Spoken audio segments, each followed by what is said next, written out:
লোকসভাৰ যুঁজত মানে আমি জয় হমেই।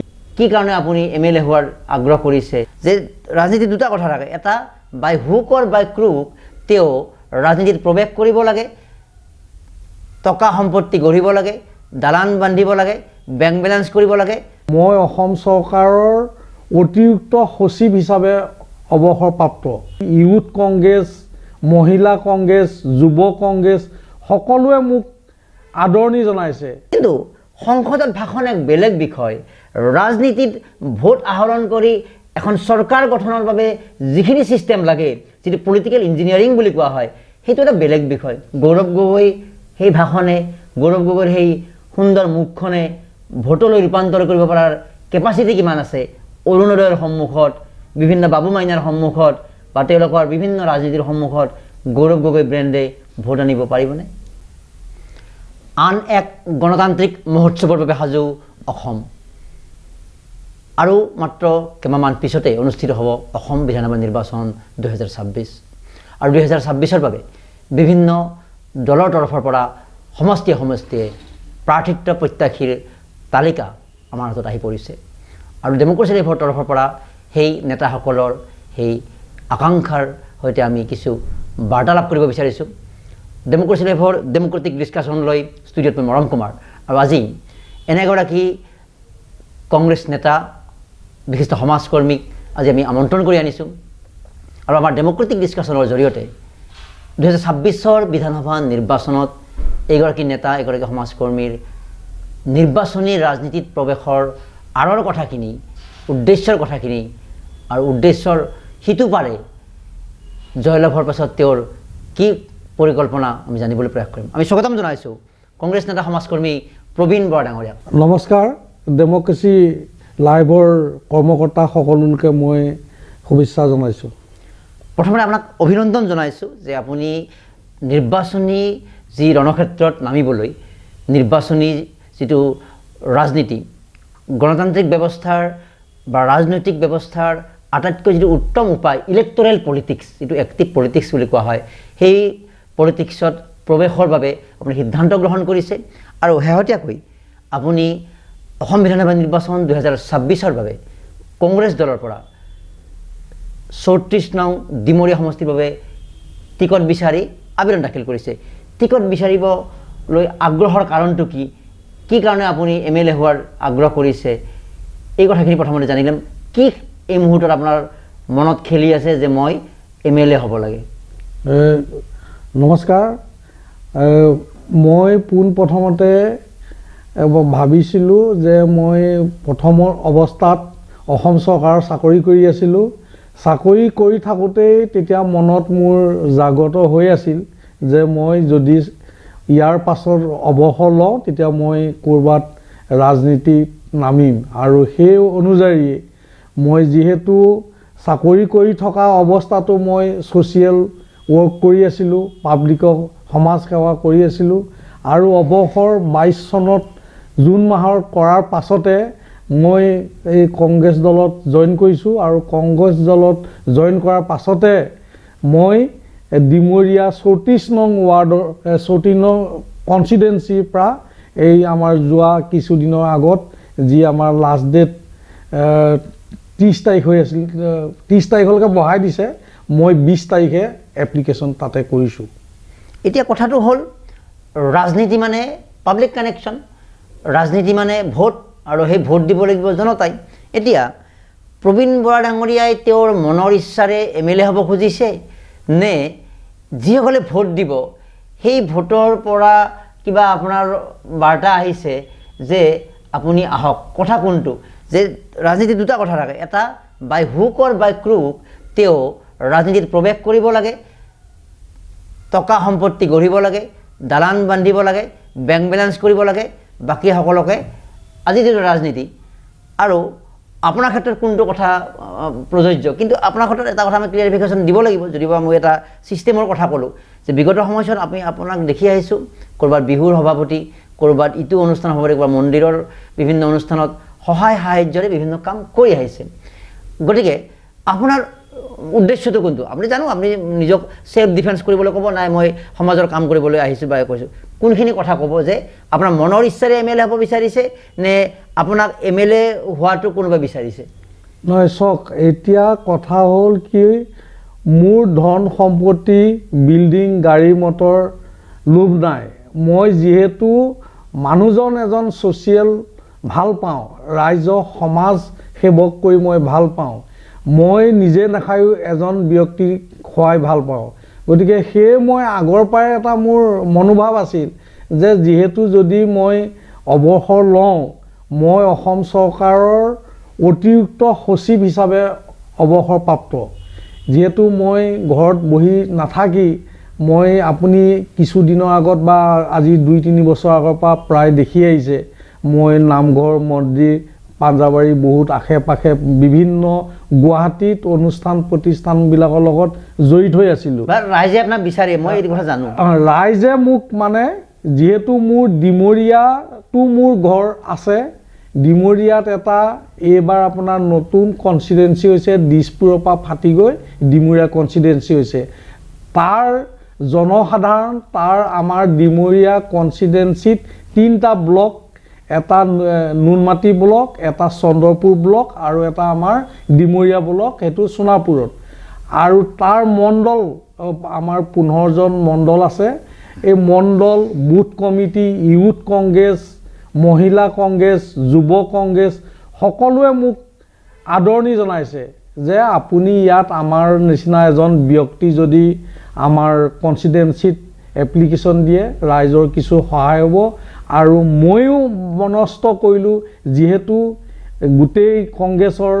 কৰ্মকৰ্তাসকলে মোক ইমান অনুৰোধ জনাইছে আৰু আমাৰ আগন্তুক ভাল এটা 26 চনত হ'বলৈ আৰম্ভ কৰিছে আমাৰ কিছুদিনৰ প্ৰায় অলপ দিনৰ 6-8 মাহমান হৈছে কিজানি একজেক্ট নাজানো এতিয়া আমাৰ অসম প্ৰদেশ কংগ্ৰেছ কমিটি মাননীয় শ্ৰীযুত গৌৰৱ গগৈ ডাঙৰীয়াক সভাপতিত্ব দিছে তেখেতৰ আমি পাতিম অকণমান আকৌ ফ্লেশ্ববেক কৰিব বিচাৰিছোঁ কংগ্ৰেছ কিয় কংগ্ৰেছটো মানে মোৰ একচুৱেলি ক'বলৈ গ'লে কংগ্ৰেছটো আমাৰ যেতিয়া আমি সৰু আছিলোঁ আমাৰ দেউতা ককা তেওঁলোকে কংগ্ৰেছৰ লগত তেতিয়া সৰুতে আমি যেতিয়া স্কুল পঢ়ি আছিলোঁ তেতিয়া দেখা পাইছিলোঁ ক'ৰবাত ৰাস্তাত গান গাই যোৱা পতাকা লৈ যোৱা তেতিয়া আমাৰ মানে বংশটো ককা দেউতাহঁতৰ কংগ্ৰেছৰ প্ৰতি আকৃষ্ট আছিল আৰু সেইভাৱে মনোভাৱে মোৰো মনত সোমাই গ'ল নেকি মই নাজানো মোৰো এটা মানে কংগ্ৰেছৰ প্ৰতি এটা দুৰ্বলতা ভাৱ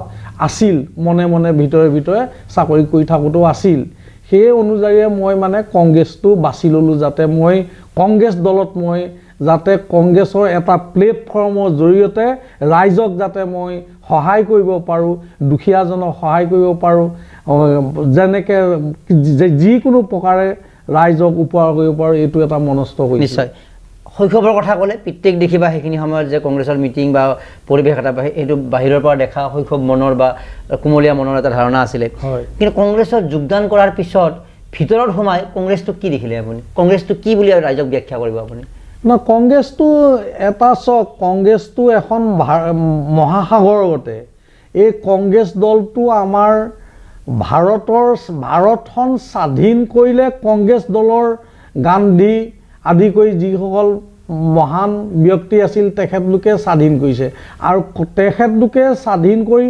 70 বছৰ 75 বছৰ শাসন কৰিছে আজি এতিয়া আপোনাৰ এই বাকী 15টা বছৰ আপোনাৰ অন্য দলে আমাৰ বিজেপি দলৰ শাসনত হৈছে তাৰ আগতেতো আমাৰ কংগ্ৰেছ দলেতো গোটেই ভাৰতখন চলাই আছিল আৰু কংগ্ৰেছ দলৰ সেই সময়ে আমাৰ যিসকল নেতা আছিল আপোনাৰ আম্বেদকাৰ ডাঙৰীয়া তেখেতলোকেতো ৰচনা কৰিছিল ৰুল এমেণ্ডমেণ্ট কৰিছিল এতিয়া যিসকল আমাৰ ভাৰতত নেতা হৈছে প্ৰাইম মিনিষ্টাৰ হৈছে চিফ মিনিষ্টাৰ হৈছে তেওঁলোকে সেই ৰুল যিখন বনাইছে সেইখন গণ্য কৰিব নিবিচাৰে এতিয়া কেনেকৈ হ'ব তেখেতলোকে কৰি থৈ যোৱাৰ কাৰণে বি আৰ আম্বেদকাৰ ডাঙৰীয়াই কৰি যোৱাৰ কাৰণে আজি অসম হওক ভাৰত হওক বিভিন্ন ৰাজ্যত হওক ৰুল ৰেগুলেশ্যনৰ মাজেদি সংবিধানৰ জৰিয়তে ভাৰতত মুখ্যমন্ত্ৰী চিফ মিনিষ্টাৰ গভৰ্ণৰ আদি শাসন হৈ চলি আছে আচ্ছা আপুনি কোৱা কথাখিনি ঠিকে আছে, এইখিনি ঐতিহাসিক কথা, হিষ্ট্ৰীৰ পাতত থকা কিছু বিষয়, যে স্বাধীনতাৰ আন্দোলনত কংগ্ৰেছৰ সেই সময়ৰ সেই নেতাসকলে জান প্ৰাণ দিছিলে, চৰকাৰ গঠন কৰিছিলে, আৰু পৰৱৰ্তী সময়ত 70 বছৰ শাসন কৰাৰ পিছত বিজেপি আহিলে, আৰু বিজেপিয়ে কিছুমান কথা এতিয়া প্ৰচাৰ কৰি আছে যে 70 বছৰৰ অৱহেলা মনত ৰাখিব অসমে বুলি এতিয়া বিজেপিয়ে কেম্পেইন কৰি আছে। অৰ্থাৎ তেওঁলোকে ক'ব বিচাৰিছে যে 70 বছৰে কংগ্ৰেছ দলে একোৱেই নকৰিলে। কৰিছে 70 বছৰত আপুনি চাওক, এতিয়া আপোনাৰ কি কাম কৰিছে, এতিয়া আপোনাৰ ভাৰতত আপোনাৰ কিমান, আপোনাৰ ভাৰতে হওক অসমে হওক এতিয়াও কাম হৈছে। তেতিয়া যদি আপোনাৰ প্লেটফৰ্মটো বনাই থৈ নগ'লেহেঁতেন, আপোনাৰ আজি এটা ঘৰ RCC বিল্ডিং বনাব, আপুনি প্লেটফৰ্মটো আজি মজবুত হোৱাৰ কাৰণে বিল্ডিংটো ওপৰলৈ নি থাকিব পাৰিছে। যদি প্লেটফৰ্মটো আপোনাৰ মজবুতকৈ সেই সময়ত নেতাসকলে আত্মবলিদান দি নবনোৱা হ'লে, দেশ স্বাধীন নকৰা হ'লে আজি পাৰিলেহেঁতেন নেকি? আজিতো নোৱাৰিলেহেঁতেন। গতিকে সেই আমাৰ কাম আগৰ পৰাই আমাৰ কংগ্ৰেছ দলে ন্যায়ীমতে কৰি আছে। আগৰ পৰাই আমাৰ গোটেই দুখীয়া দৰিদ্ৰক যেনেকুৱা ধৰণে পৰিচালনা কৰিছে, খোৱা বোৱা ঘৰ দুৱাৰ আগৰ পৰাই দি আছে, IY ঘৰ আগৰ পৰাই দিছে, ৰাজ সাহাৰ্য আগৰ পৰাই চলি আছে, কি দিয়া নাই, চব বস্তুৱেই একেটাই, খালি অলপ নামটো বদলি কৰি দি আছে, আইদেউ বাইদেউ, লাখকুটি বাইদেউ। কিন্তু বুজি পালোঁ, কিন্তু মুছলমান প্ৰীতি মিয়া প্ৰীতিৰ অভিযোগ আছে। নাই, সেইটোতো আমাৰ কংগ্ৰেছ দলটো চাওক, মিয়া প্ৰীতি বুলি নহয়, আমাৰ ধৰ্ম নিৰপেক্ষতা দল হ'ল কংগ্ৰেছ দল। ইয়াতে হিন্দু, মুছলিম, Sikh, Brahmin, Koch, Kalita, scheduled caste, scheduled tribe বুলি নাই, সকলো ধৰ্মৰ এক। ভাৰতখন আমাৰ মানে একতাৰ বান্ধোনত আছে, আৰু অসমখন আমাৰ বৰ অসম গঢ়িবৰ কাৰণে আমাৰ সকলো জনগোষ্ঠী এক কৰি নিয়াৰ কাৰণে ইয়াতে কাকো আমাৰ দলে কাকো বাহিৰ কৰি দিয়া নাই যে তেওঁ মুছলিম, তেওঁ শিখ, তেওঁ বড়ো ট্ৰাইবেল, তেওঁ তেওঁ এইবোৰ মনা নাই। সকলোকে একগোট কৰি যাতে আমাৰ অসমখন আমি শদিয়াৰ পৰা ধুবুৰীলৈ আৰু মধ্য অসম, দক্ষিণ অসম, উত্তৰ অসম যিমান আমাৰ বৰাক ভেলী আছে, সকলো এখন বৰ অসম গঢ়িব পাৰি। শংকৰ মাধৱ যেনেকৈ আজান পীৰৰ দেশ আছিল, তেনেকৈ যাতে আমাৰ গঢ়িব পাৰে, আমাৰ কংগ্ৰেছ দলে সেইখিনি সদায় চেষ্টা কৰি আছে। বিজেপিয়ে কৰা নাই? বিজেপিয়ে কৰিছে, তেওঁলোকে তেওঁলোকৰ নিয়মত কৰি আছে, আমাৰ দলে আমাৰ নিয়মত কৰি আছে। তেওঁলোকে হিন্দু মুছলিম গাই থাকে, আপুনিতো শুনাই পাইছে। এতিয়া ৰাজনীতিৰ, শেহতীয়া ৰাজনীতিৰ এটা বিশেষ ট্ৰেণ্ড এইটোৱে ব্ৰেণ্ড পলিটিক্স। ব্ৰেণ্ড পলিটিক্স আগতে কি আছিল, এটা দল বা এগৰাকী ব্যক্তি তেনেকৈ নিৰ্বাচিত হয়, কিন্তু আজিকালি ব্ৰেণ্ডিঙত চব গোটেই ৰাজনীতিটো বিশেষভাৱে চলে। এটা মোদী ব্ৰেণ্ড, উত্তৰ প্ৰদেশত আদিত্য নাথ ব্ৰেণ্ড, অসমত হিমন্ত ব্ৰেণ্ড, এই ধৰণৰ ব্ৰেণ্ড।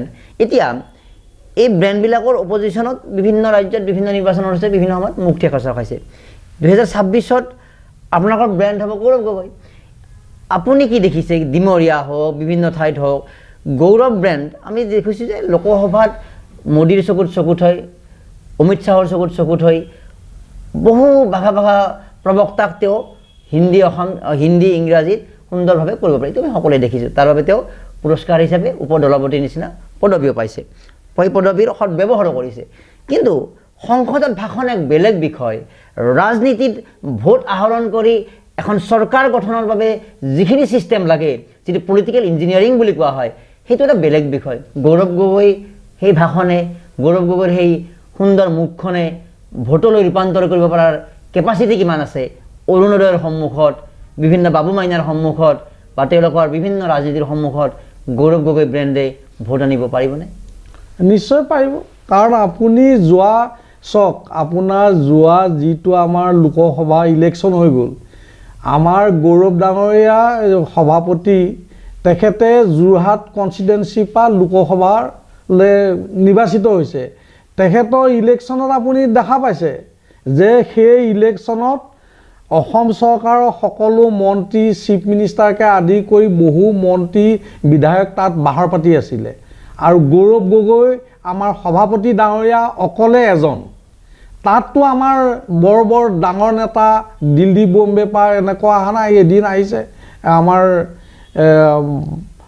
আহিছে 2-3জনমান AICC মানুহ আহিছে, কিন্তু আমাৰ যি অসমৰ মানুহেই, অসমৰ আমাৰ কংগ্ৰেছৰ APCC হওক, আমাৰ ডিষ্ট্ৰিক্টৰ হওক, এই সকলো সক্ৰিয় সদস্যই আমাৰ মাননীয় সভাপতি শ্ৰীযুত গৌৰৱ ডাঙৰীয়াক জয়ী কৰাইছে। আপুনিতো নিজেই দেখা পাইছে। তাত আপোনাৰ কেনেকুৱা এটা টকাৰ খেল বা কিবা খেল যোনে আপোনাৰ টিভি মাধ্যমে আপুনি শুনাই পাইছে বা আমিও শুনিছোঁ, দেখা নাই, কিন্তু কেনেকুৱা হেৰিয়াত জিকিছে তাতে আপুনি পৰীক্ষা পালে। এইবাৰ আমি কিয় নিজে 26ত আমাৰ গম পাইছোঁ চৰকাৰ হ'বই। সেইটো আছিলে গৌৰৱ গগৈৰ ব্ৰেণ্ড আমাৰ আছে। গৌৰৱ গগৈ এটা প্ৰথমবাৰৰ কাৰণে যোৰহাটত খেলিলে, পিতৃ এটা আছিলে আৰু তেওঁৰ কাৰণে ভোট আছিলে। মই কথাটো সুধিছোঁ কি, গৌৰৱ গগৈয়ে এতিয়াও যদি অসমৰ 126টাৰ ক'ৰবাত খেলে, ময়ো এক কলম লিখি দিম যে গৌৰৱ গগৈ যদি নহ'লে খেলিলেও জিকিব। এতিয়া কথাটো হ'ল, গৌৰৱ গগৈৰ মুখখন চাই, গৌৰৱ গগৈৰ কাম কাজ চাই তেওঁ যেনেকৈ ভোট পায়, যদি প্ৰবীণ বৰা ডাঙৰীয়া গৌৰৱ গগৈৰ নামত ভোট পাবনে নাই, বা কোনোবা অন্য নেতাই দেৱব্ৰত শইকীয়া গৌৰৱ গগৈৰ মুখখনৰ বাবে, ব্ৰেণ্ডৰ বাবে ভোট পাবনে নাই, এইটো এটা ডাঙৰ কথা। এজন গৌৰৱ গগৈ জিকিব বা জিকিছে, তেওঁৰ নাম লৈ বাকী ভোটবিলাক অসমত বিয়পিবনে নাই কংগ্ৰেছৰ নাম? নিশ্চয় বিয়পিব। কাৰণ আপোনাৰ অসমৰ জনসাধাৰণে গোটেই জিলা অনুযায়ী চাই আছে। অসমৰ জনসাধাৰণ আজিকালি আপোনাৰ ইমান বুৰ্বক নহয়, মাত নামাতিব পাৰে, কিন্তু ষ্টাডি কৰি আছে, কোনে ক'ত কি কৰি আছে, কাৰ কি নাই, কোনে কৰি আছে। এইবিলাক সময়ত অসমৰ জনসাধাৰণে কাৰ আমাৰ কংগ্ৰেছকে কিমান ভোট দিয়ে, বিজেপি হকে কিমান ভোট দিয়ে, আপুনি চাব। শেহতীয়াভাৱে আমাৰ কংগ্ৰেছ চৰকাৰে হ'ব 26ত। আমাৰ মাননীয় সভাপতি শ্ৰীযুত গৌৰৱ ডাঙৰীয়াই অসমৰ 26ত CM হ'ব। কিন্তু হিমন্ত বিশ্ব শৰ্মাটো যথেষ্ট ক্ষমতাশালী মানুহ। ক্ষমতাশালী হ'লে এইটো ৰাইজে বিচাৰ কৰিব, ৰাইজে চাব, ৰাইজে চৰকাৰ পাতিব, ৰাইজে ৰজা, ৰাইজে যাক পাতে তেওঁৱে চৰকাৰ হ'ব।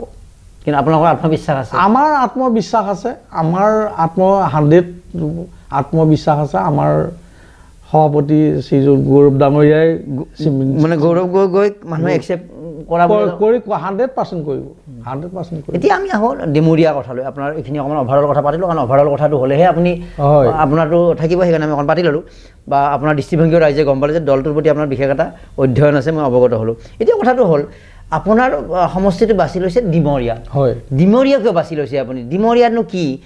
ডিমৰীয়াক লৈ আপোনাৰ কি ভিজন থাকিব? এটা হাইপথেটিকেল কথা পাতিবই লাগিব যে জয় হ'লে কি কৰিব কথাটো।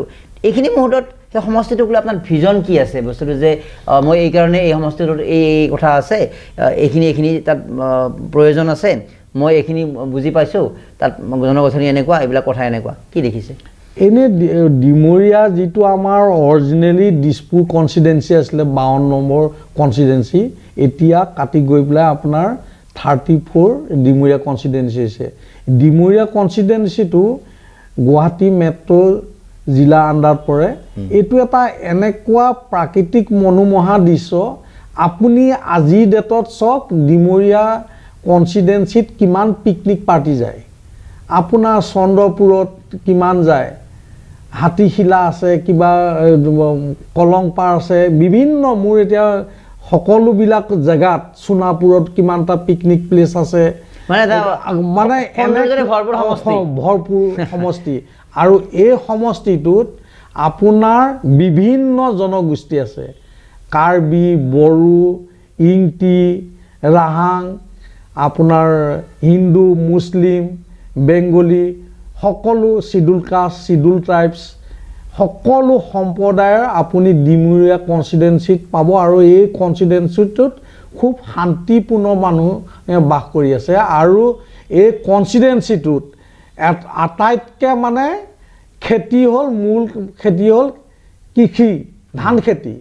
এতিয়া ধান খেতি ইয়াতে বেছি হয়।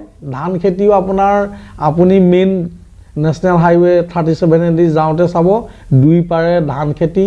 আপুনি ধান কটা দিনত চাব, ৰোৱা দিনত চাব। কিন্তু এতিয়া কালক্ৰমত আপোনাৰ ৰাস্তাৰ মাটিখিনি বাহিৰাৰ মানুহ বা আমাৰ থলুৱা মানুহেই হওক ক্ৰয় বিক্ৰী হৈ আছে। ঠিক আছে, এতিয়া সেই সমষ্টিটোক লৈ যদি ৩-৪টা বিষয় ক'ব দিয়া যায় যে যিখিনি বৰ্তমানৰ বিধায়ক যদিও ডিমৰীয়া সমষ্টিৰ বিস্ফোৰিত হিচাপেতো আছে বা যে এইখিনি সমাধান হোৱা নাই, এইখিনি মেজৰ পইণ্ট আছে, এই মেজৰ পইণ্টখিনি কৃষিৰ বাহিৰে যে এইখিনি সমস্যা সমাধান কৰাটো জৰুৰী হ'ব, আমি আহিলে পাৰিম, আপুনি কি অধ্যয়ন কৰি কি দেখিছে সমষ্টিটোক লৈ? এতিয়া মই ভাবিছোঁ যদি মোক দলে, মই এপ্লাই কৰিছোঁ, মোক যদি দলে ভাবে যে চিলেকশ্যন কৰে যে তেওঁক আমি টিকেট দিম, তেতিয়া মোৰ ভিছন হ'ব কি ডিমৰীয়া কনষ্টিটুৱেঞ্চিটোত আমাৰ বহুত প্ৰব্লেম আছে।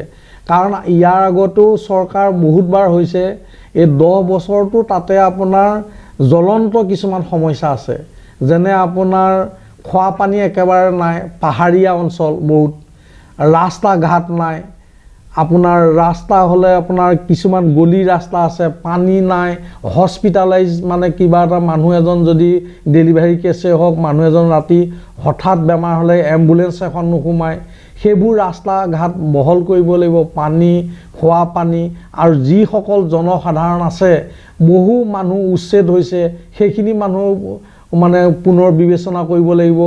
আৰু আপোনাৰ ভূমি পত্ৰণ, যিসকল মানুহ ভূমি আজি 100 বছৰ বহি আছে, সেইসকলৰ ভূমি কোনো পতন নাই, ম্যাদী নাই, এনেই বহি আছে। গতিকে সেইখিনি আমাৰ যদি চৰকাৰ আহে, সেই চৰকাৰ আহিলে আমি এইখিনি মানুহক চোৱা চিতা কৰা যাব। আৰু এটা কথা হ'ল কি, আমাৰ ডিমৰীয়া কনষ্টিটুৱেঞ্চিটো আমাৰ মেঘালয় বৰ্ডাৰত লাগি আছে, তাৰতো আমাৰ কিছু সীমা সমস্যা আছে, সেইখিনিও আমি চাব লাগিব, কেনেকুৱা ধৰণে আমি সমস্যা সমাধান কৰিব পাৰি। আপোনাৰ নাই ইয়াৰ উপৰিও আমাৰ এতিয়া জুগিন ক্ষেত্ৰখনো আমাৰ ডিমৰীয়া কনষ্টিটুৱেঞ্চি আণ্ডাৰত পৰিছে। এইটো মই আগতো কৈছোঁ বা ৰাইজকো কৈছোঁ, এতিয়া সেই ক্ষেত্ৰখনো কেনেকুৱা ধৰণে পৰিচালনা কৰিব পাৰি, সেইটো এটা আমি যদি চৰকাৰ হয় আমাৰ, বা ময়ো যদি গুৰুত্ব দিয়া যাব। এতিয়া আপুনি চাওক, আজিৰ ডেটত তাত মানুহ গৈ আছে, কোনো বাথৰুম, লেট্ৰিন আপোনাৰ গৰমৰ দিনত একো তাতে নাই, আপোনাৰ কৰিব লাগিছিল, এইটোত নাই। এতিয়া আপোনাৰ ধৰক ইমান মহিলা, শ মহিলা পিকনিক পাৰ্টি, শদিয়া, ধুবুৰী, ক'ৰ পৰা অহা নাই, তাত টয়লেটৰ কোনো এটা ভাল সুব্যৱস্থা নাই, জেণ্টছবিলাক পাহাৰে ভৈয়ামে যায়, লেডিজবিলাকৰ কাৰণে প্ৰব্লেম, কোনো ৰ'দৰ কাৰণে কোনো এটা বৰ ডাঙৰ কথা ক'লে আপুনি। যিখন চৰকাৰে এইটো স্বচ্ছতাক তেওঁলোকৰ মূল বিষয় হিচাপে লৈ বা স্বচ্ছ অভিযানক তেওঁলোকৰ অন্যতম এটা ইমেজ হিচাপে লৈ কাম কৰি থাকে, সেইখনৰ চৰকাৰৰ অধীনত জুবিন গাৰ্গক ন্যায় দিব বুলি বাৰে বাৰে প্ৰত্যেকখন সভাতে কৈ থকা সেইখন চৰকাৰৰ অধীনত যদি তাত এতিয়ালৈকে এই ধৰণৰ এটা মিনিমাম যিটো নিট বুলি কোৱা হয়, সেইটো এটা যিটো টয়লেটৰ ব্যৱস্থাটো বা আমাৰ স্বচ্ছতাৰ ক্ষেত্ৰত সেইটো কথা কোৱা হয়, চালিয়ে হওক কিবা এটা মানুহ গৈছে, বৰষুণ পৰিল, মানুহবোৰ একো নাই। জুবিন গাৰ্গক আমি যদি এই কথাখিনি যদি 10-15 দিনৰ ভিতৰত পাতিলোহেঁতেন, তেতিয়াও আজিকালি 1 ৰাতিৰ ভিতৰতে বনাব পৰা চিষ্টেম আছে। যদি 3-4 মাহ হৈ যোৱাৰ পিছত যদি কামটো তেওঁলোকে কৰা নাই, তাৰমানে জুবিন গাৰ্গক ক'ৰবাত তেওঁলোকে গুৰুত্বৰ পৰা আঁতৰাই ৰাখিছে নেকি? নিশ্চয় এনেকুৱা হৈছে, কাৰণ নোহোৱা হ'লে আপোনাৰ সেইখিনি ব্যৱস্থা কৰিলেহেঁতেন। আৰু প্লাছ আপোনাৰ যিখিনি কাম হ'ব লাগিছিলে, ন্যায় ব্যৱস্থাটো এতিয়া আপুনি নিজে দেখা পাই আছে, এজন ব্যক্তি যদি 90 বছৰ হয়, জুবিন গাৰ্গ ডাঙৰীয়াৰ জুবিনৰ যেতিয়া ন্যায় বিচাৰি আছে, মাতৃ এগৰাকী 80 বছৰ, তেওঁ বিচাৰিছে, যুৱক যুৱতীসকলে বিচাৰিছে, কিমান মানুহে মানে তেওঁ বুজি পালোঁ। জুবিনক লৈ ক'ৰবাত ভোটৰ ইফাল সিফাল হ'ব নেকি তাৰমানে এইবাৰ? জুবিনক লৈ যদি আপুনি চাওক, এতিয়া সেইটো সময়ত ক'ব, কিন্তু ভোটৰ বিভাজন হোৱাৰ সম্ভাৱনা আছে, কাৰণ ন্যায়টো মানে ন্যায়টো হোৱা নাই, ন্যায় আপোনাৰ দিম বুলি কৈ আছে, ন্যায়টো হোৱা নাই। এতিয়া আমি ব্যক্তিগতভাৱেও ন্যায় বিচাৰোঁ, ৰাজহুৱাভাৱেও বিচাৰোঁ, পাৰ্টি হিচাপতো আমি ন্যায়টো দাবীদাৰ কৰি আছোঁ আৰু কৰি থাকিম। অতি সোনকালে আমাক ন্যায় বিচাৰটো লাগে। তাৰমানে চৰকাৰখনে দাবী কৰি থকাৰ দৰে যে কংগ্ৰেছৰ অৱস্থা একেবাৰে তথৈবচ, আমাৰ এইবাৰ ৱাকঅভাৰৰ নিচিনা। আৰু আপুনি নিজে শুনিছে যে তেওঁক মই নিজে টিভি চেনেলত হওক ক'ৰবাত হওক নিজেই শুনা পাইছোঁ যে তেওঁক হত্যা কৰা হৈছিলে। তেওঁক যদি বেমাৰী মানুহ ডক্তৰৰ পৰামৰ্শ মতে তেওঁক পানীত যোৱা বন জুইত যোৱা বন তেওঁক পঠাব নালাগে ইমানখিনি যদি জানাই হওক তেওঁৰ লগত এস্কৰ্ট চিকিউৰিটি দুজন থাকে চিকিউৰিটি দুজনে যদি তেওঁলোকক সুৰক্ষা দিব নোৱাৰে লগৰ বন্ধু বান্ধৱীয়ে দিব নোৱাৰে এইটো প্ৰি প্লেন এটা এনেকুৱা হ'ব পাৰে আছে আৰু চৰকাৰখনে যিহেতু হত্যাৰ কথা কৈছে গতিকে সেই বস্তুটো তেওঁলোকে এতিয়ালৈকে একো এটা বিশেষ দিগদৰ্শন দিব নোৱাৰাটো তেওঁলোকৰ এটা আপুনি হয় সফলতাৰ দূৰত থকা বুলি ক'ব খোজে কথাটো হয় তো নিশ্চিতভাৱে আমি ভালেখিনি কথা পাতিলোঁ এতিয়া আমি সমষ্টিটোক লৈ বিভিন্ন চিন্তা চৰ্চা কৰিছে আৰু অৱগত হৈছে আপোনাৰ কথা পতা যে আপুনি সমষ্টিটোৰ লগত এটা পৰিস্থিতি এটা আছে তো বিগত সমস্যাত কোনকেইটা এংগুলৰ জৰিয়তে আপুনি ক'লে যে বিহুৰ জৰিয়তে বিভিন্ন জৰিয়তে পাব্লিকৰ কানেকশ্যনটো কোনটো পৰ্যায়ত আছে আপোনাৰ কংগ্ৰেছ কৰ্মীসকলে চিনি পালে কংগ্ৰেছ কৰ্মী আদৰণি জনালে আপোনাৰ গোটেই কামখিনি সমাধান নহ'ব যি জয়লাভ কৰে এতিয়া বিভিন্ন তো পাব্লিকৰ অভাৰঅল জয়লাভ কৰিব লগা যিটো এটা বৃহৎ ভোট পাব লাগিব সেই ভোট পাবৰ কাৰণে হয়তো আগন্তুক সময়ত আৰু বিভিন্ন পদক্ষেপ থাকিব তো আপুনি বিগত সময়ছোৱাত এটা দুটা উদাহৰণ যে মই এইখিনি মানুহক সহায় কৰি থৈছোঁ নাই এতিয়া চাওক আমাৰ তাতে ডিমৰীয়া কনষ্টিটুৱেঞ্চিত আজি মই 3-4 বছৰ কণ্টিনিউ মই আগতো লাগি আছিলোঁ মই অৱসৰৰ পাছত আমাৰ ডিমৰীয়াত এখন ডাঙৰ ৰাস হয় ৰাস এখন আপোনাৰ মেইন ফিল্ডত হয় এই ৰাসখনৰ ভিতৰত মই লতপত জড়িত আছোঁ বিহু কমিটিৰ লগত জড়িত আছোঁ মেল মিটিং আমাৰ কংগ্ৰেছ সভা সমিতিত যিমান হৈছে মই সকলো লগত জড়িত আছোঁ সকলোৱে মোক আদৰণি জনাইছে যে আপোনাৰ নিচিনা এজন যদি ব্যক্তি আমাৰ ইয়াত সিলেকশ্যন হয় আমি সকলোৱে আপোনাক আদৰণি জনাম কংগ্ৰেছ কৰ্মীসকলৰ এইটো নহয় ঠিক যে মোকে দিয়ক বা মোৰ কথা নহয় মোৰ লগত আৰু 6-7জন আছে এতিয়া দলে যিজনকে ভাল পায় মোৰ উপৰিও বাকী যিকেইজনে এপ্লাই কৰিছে তেওঁলোকলৈও শুভেচ্ছা আছে তেওঁলোকলৈও শুভেচ্ছা আছে ভাল কথা ক'লে তেওঁলোকলৈও মোৰ শুভেচ্ছা আছে আমি গোটেইকেইজনে আমি আমাৰ দলটো আমাৰ কথা হ'ল কি আমি হাতৰ ছবিত তলত কাম কৰি আছোঁ আমি সকলোৱে এক হৈ আমি দলটো আমাৰ কংগ্ৰেছ দলটো কেনেকৈ আমি আগবঢ়াই নিব পাৰোঁ সেইটোৱে আমাৰ মূল উদ্দেশ্য সেইটোৱে আমাৰ মূল কাম যে মোক টিকেট দিয়ক নিদিয়ক মোৰ টিকেট দিলেহে কাম কৰিম এইটো নহয় নিদিলেও কাম কৰিম হয় দলৰ প্ৰতি এটা সমৰ্পিত মনোভাৱেৰে আপুনি আগবাঢ়িব বিচাৰিছে তো আমি শুভকামনা জনাইছোঁ যে আপুনি এটা ইলেক্টৰেল পলিটিক্সৰ প্ৰথম এইটো পদক্ষেপ আপোনাৰ যে ৰাজনৈতিক ব্যৱস্থাৰ অন্যতম উপায় হ'ল যিটো নিৰ্বাচন গণতান্ত্ৰিক ব্যৱস্থাৰ সেই নিৰ্বাচনী প্ৰক্ৰিয়াৰ অংশগ্ৰহণৰ বাবে এটা কংগ্ৰেছ দলৰ পৰা যিটো বিচাৰিছে কংগ্ৰেছ দলৰ টিকট এটা আপুনি বিচাৰি আবেদন কৰিছে তাত কনফিডেন্সো দেখুৱাইছে আপুনি আৰু লগতে দলৰ প্ৰতি সমৰ্পিত মনোভাৱেৰে দলে লোৱা সিদ্ধান্তৰ প্ৰতি আপুনি